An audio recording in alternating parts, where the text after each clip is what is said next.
Buenas, profesor, saludos cordiales. En este video expondré algunos puntos sobre el tema de el desarrollo y la influencia de los medios de comunicación en la cultura. Estamos viéndolo desde el aspecto de la cultura global. Muy importante mencionar que, para mí, pues muy importante mencionar que el desarrollo de los medios de comunicación y su tenaz forma de intervenir e influenciar en las sociedades se relaciona, o lo relaciono yo mucho con este movimiento imperialista de los Estados Unidos y que han adoptado otras naciones, otras potencias del mundo para, de hecho, intervenir, influenciar y aprovechar las bondades y las plataformas que ofrecen las naciones menos desarrolladas. Empezar hablando por el imperialismo, que se considera como el movimiento que utiliza, en este caso los Estados Unidos, para influenciar tanto de forma militar como social, como política y financiera en las naciones menos aventajadas, las naciones subdesarrolladas en pleno desarrollo. Para los políticos, los pensadores y los oligarcas de los Estados Unidos era muy importante mantener su estatus dentro de la nación. Y entendiendo que los recursos eran limitados, ellos se lanzan en una carrera por conquistar otros recursos de otros países. Viendo Europa, se dieron cuenta que no podían en esa dirección debido a la influencia de importantes potencias competidoras como eran la Francia y Reino Unido, lo que obligó a los Estados Unidos a repensar su estrategia y a decantarse por intervenir o por influenciar países de nuestra América Latina y de Asia. Esto nos lleva a un despliegue de manifiestos y doctrinas que están encaminadas a vender al mundo la imagen del pueblo estadounidense y de posicionarlos a ellos como una fuerza dominante dentro del orbe. Los medios de comunicación son más viejos que el imperialismo estadounidense, ciertamente. Desde 1450, el señor Johannes Gutenberg nos bendijo con la invención de la imprenta. Y al inventarse la imprenta, se da un movimiento importante de comunicación masiva, ya que la comunicación no tendría que ser tanto de persona a persona, sino que esto trajo la invención del periódico. El periódico fue un medio fabuloso para la distribución de noticias y propaganda, además de un medio publicitario. Desde los inicios de la comunicación masiva, la publicidad ha vivido inserta dentro de la comunicación, dentro de los medios de comunicación. En esos tiempos se distribuía mucho la información sobre libros, sobre publicaciones, que era lo que se publicitaba en los medios de comunicación en esos entonces. Estamos hablando que para el siglo XIX, las agencias más importantes de información y de noticias en el mundo eran europeas. La Reuters, que es británica, la Wolf, que era alemana, y la Havas, que era francesa. Estas eran las importantes cadenas o redes de información que distribuían los contenidos a todas partes del mundo o a gran parte del mundo. Luego surge lo que es la AP, la American Press, y surge la UPA, que después se convierte en UPI.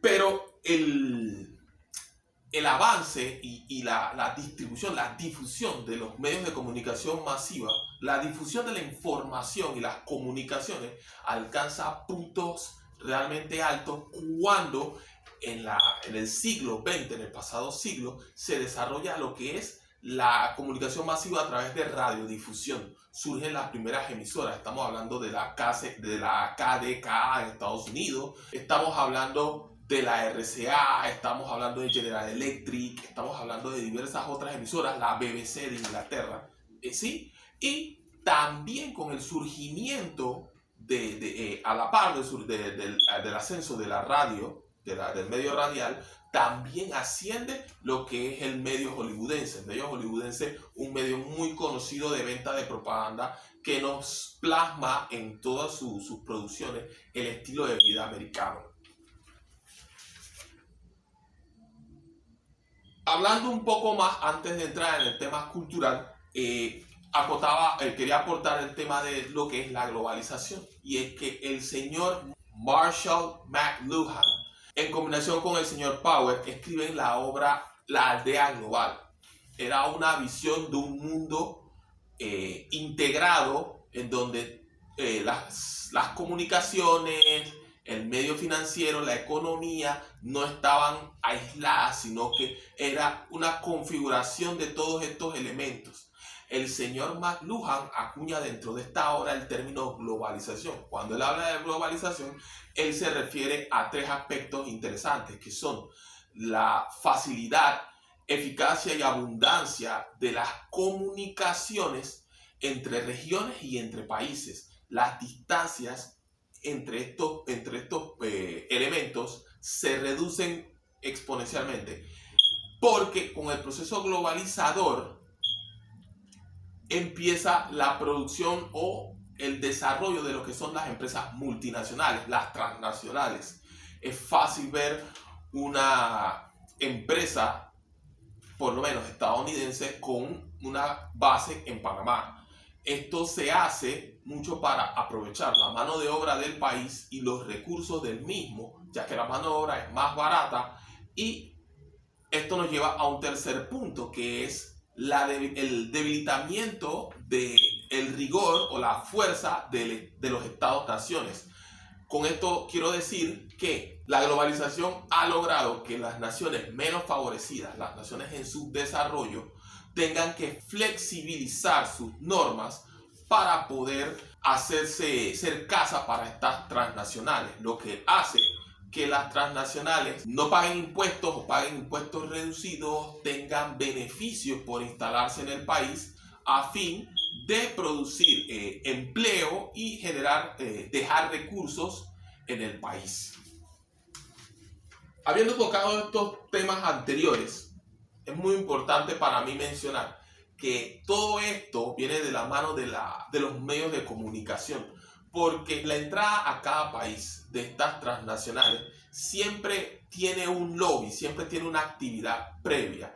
Y esta actividad previa muchas veces se da desde el punto de los medios de comunicación, que son capaces de transformar opinión, son capaces de generar opinión y son capaces de reconvertir la percepción de las personas, ya sea para bien o para mal.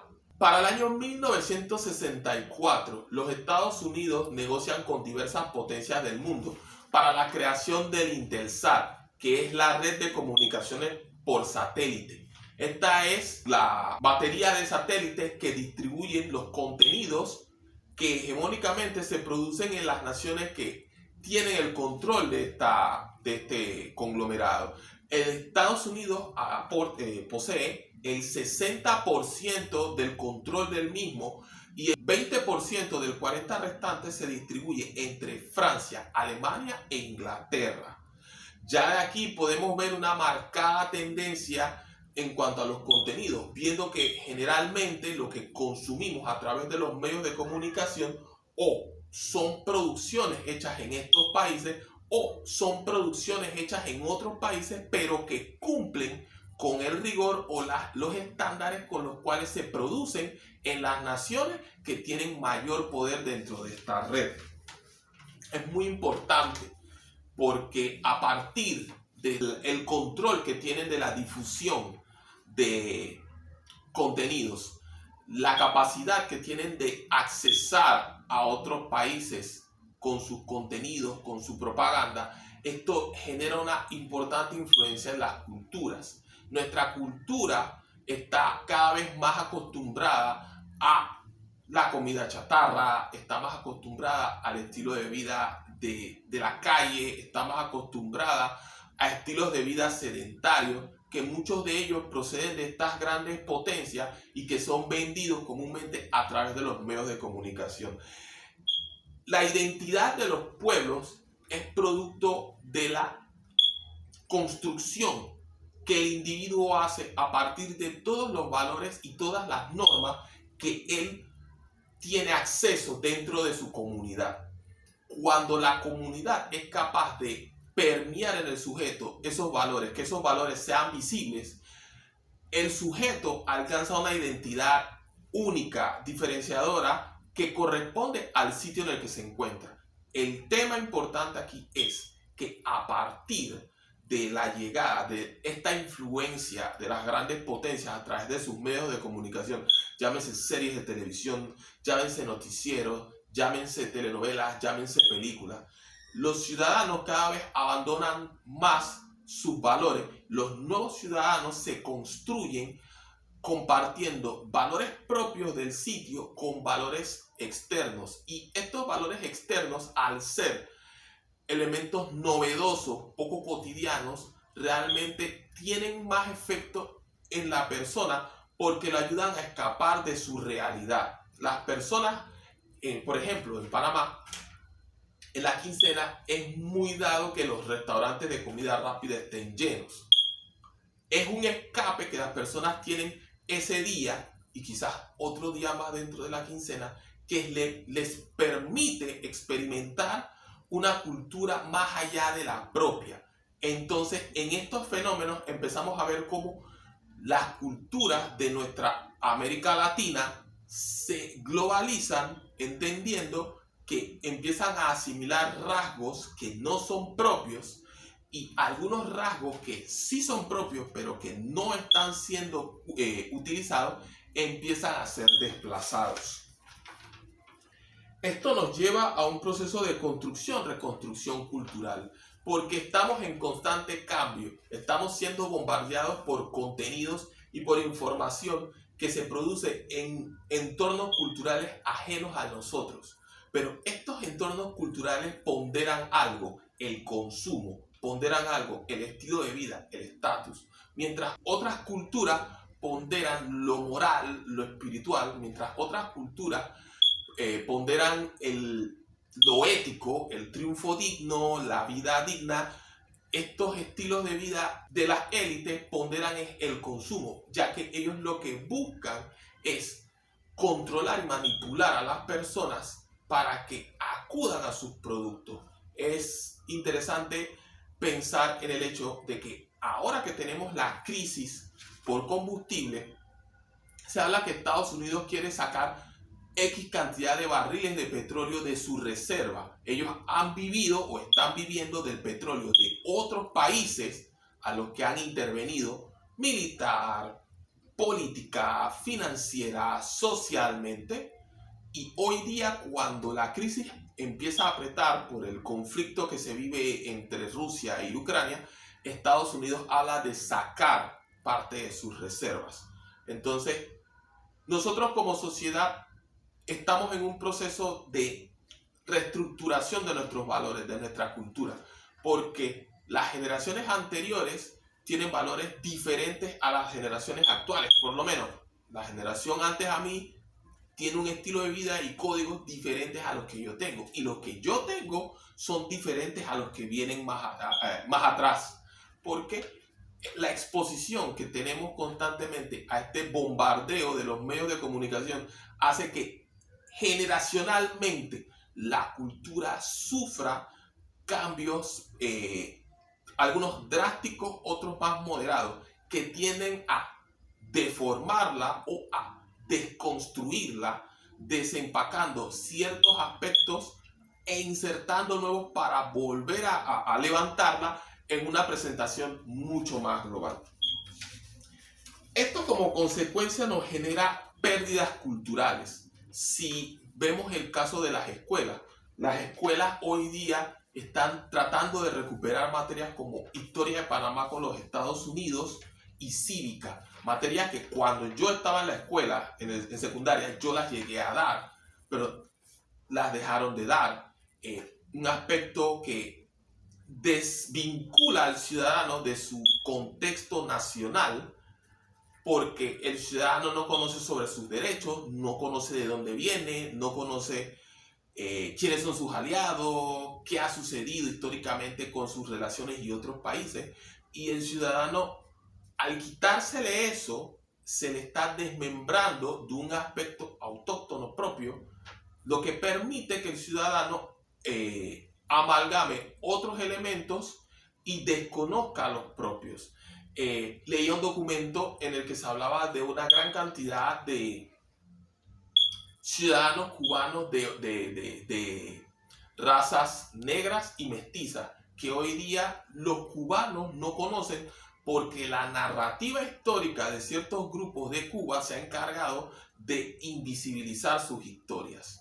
Podemos hablar del caso de Panamá, en donde la historia de Panamá cada vez la cuentan más personas criollas, más personas blancas, y esto hace que los pequeños vestigios de otras razas que participaron de la vida nacional en épocas pasadas empiecen a desaparecer, empiecen a invisibilizarse, porque la narrativa de ellos se anexa o se adhiere más al estilo de las élites de presentar modelos vendibles, modelos bonitos, perfectos, los modelos que los medios de comunicación nos invitan a pensar que son los modelos correctos. Como conclusión pienso que los medios de comunicación son buenos y son malos. Entendemos que el medio de comunicación responde al sitio de origen de la tecnología. Este sitio no es Panamá, ciertamente no son nuestros países de América Latina. Y entiendo que el medio de comunicación va a buscar los medios que sean más vendibles, más accesibles, más creíbles y más fáciles de seguir. Y considerando que las élites nos venden imágenes blancas, imágenes perfectas, cuerpos perfectos, los medios de comunicación van a vender ese tipo de elementos. Pero es importante entender que los medios de comunicación, además de ofrecernos propaganda, también nos ofrecen información. Información que si se logra concretar un sistema en el que las personas adquieran un pensamiento crítico, un pensamiento profundo, les permitirá entender cómo funciona el mundo, quiénes nos controlan, de dónde vienen los mensajes, para qué vienen los mensajes.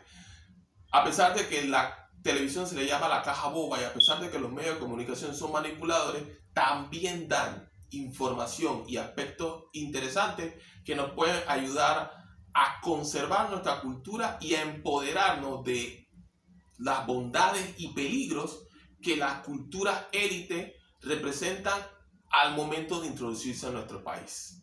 Muchas gracias.